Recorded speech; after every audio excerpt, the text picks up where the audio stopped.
m'apprends, Seigneur, le chemin de la vie. Chers frères et sœurs, loués soit Jésus-Christ. À jamais. Nous célébrons aujourd'hui le 3e dimanche de Pâques et l'Église fait mémoire de Saint Léon IX, pape, l'homonyme de Léon XIV, qui est aujourd'hui en visite en Afrique. Et nous méditons le livre des Actes des Apôtres au chapitre 2 des versets 14, 22b à 33, le psaume 15 ou 16 que nous venons de chanter, Tu m'apprends Seigneur le chemin de la vie. La deuxième lecture tirée de la première lettre de Saint Pierre apôtre au chapitre 1 des versets 17 à 21 et l'évangile de Saint Luc au chapitre 24 des versets 13 à 35. Isaïe au chapitre 40 verset 2 dit « Parlez au cœur de Jérusalem, criez-lui que sa période de combat est terminée. » Et nous pouvons lire ce passage d'Isaïe en parallèle avec la première lecture de ce que Pierre dit. Après la Pentecôte, les 11 vont continuer à prêcher et Pierre va prendre la parole.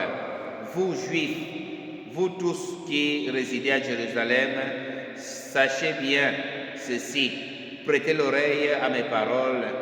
Il s'agit de Jésus le Nazaréen. Pierre va parler au cœur des Juifs, Pierre va parler au cœur des habitants de Jérusalem pour dire le Messie attendu, il est là, Jésus le Nazaréen, l'homme que Dieu a accrédité auprès de vous. Et Pierre va dire ce qui s'est passé par rapport à cet homme-là, Jésus, que Dieu a accrédité auprès de son peuple. Il a accompli des miracles, des prodiges, des signes au milieu de vous. Et vous avez vu ces signes, vous êtes témoins. On ne raconte pas des choses pour dire qu'il était brave, mais vous avez vu vous-même ces signes-là. Mais vous l'avez supprimé en le clouant sur le bois par la main des impies.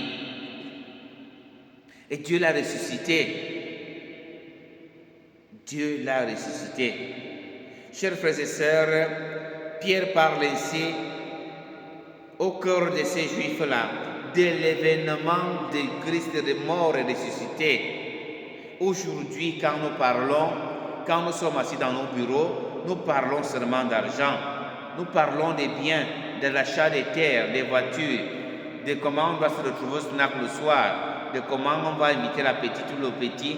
On parle de trop de choses, de comment on va faire tomber telle ou telle autre personne.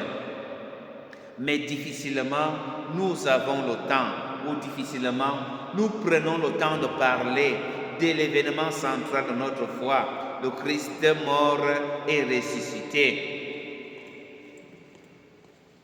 Dieu ne l'a pas abandonné à la mort et sa chair n'a pas vu la corruption. Dieu l'a ressuscité.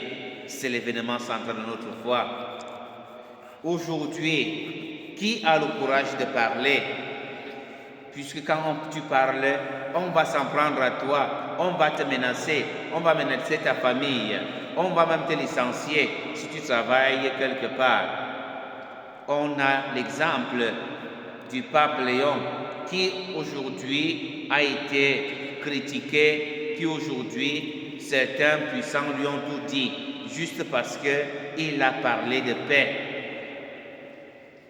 Et quand il a dans sa visite en Afrique, au Cameroun, il a relevé le fait qu'il y a une poignée, une minorité qui se réjouit à faire la guerre. Alors, qui a le courage de dire à cette minorité que ce que vous êtes en train de faire n'est pas bien, la guerre n'est pas bonne? Laissez les frères et sœurs vivre en paix, laissez les peuples vivre en paix. Quand le peuple souffre, qui a le courage de parler à nos gouvernements? Régulièrement, on entend dire à certains hommes de pouvoir, maintenant c'est moi qui commande, attendez votre tour. Attendez votre tour. Tu penses commander donc sur qui? Sur des hommes et des femmes que tu es en train de tuer. Le pape l'a soulevé encore hier au Cameroun.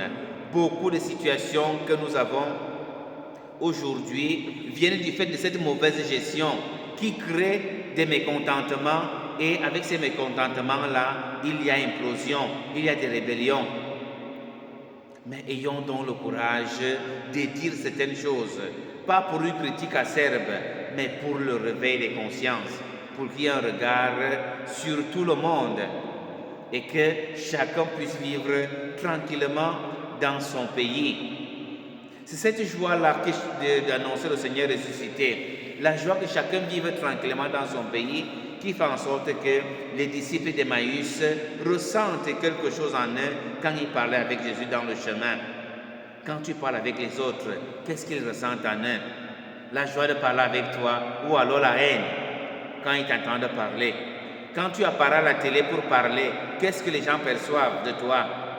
La haine, et de dire qu'est-ce qui fait encore là? Ou alors ils ont la joie en eux. Demandons la grâce au Seigneur de nous aider à parler toujours de l'événement qui fonde notre foi, le Christ ressuscité, et surtout que notre parler porte la joie à ceux qui nous écoutent. Continuons à prier pour le voyage du pape François en Afrique. Loué soit Jésus-Christ. Amen.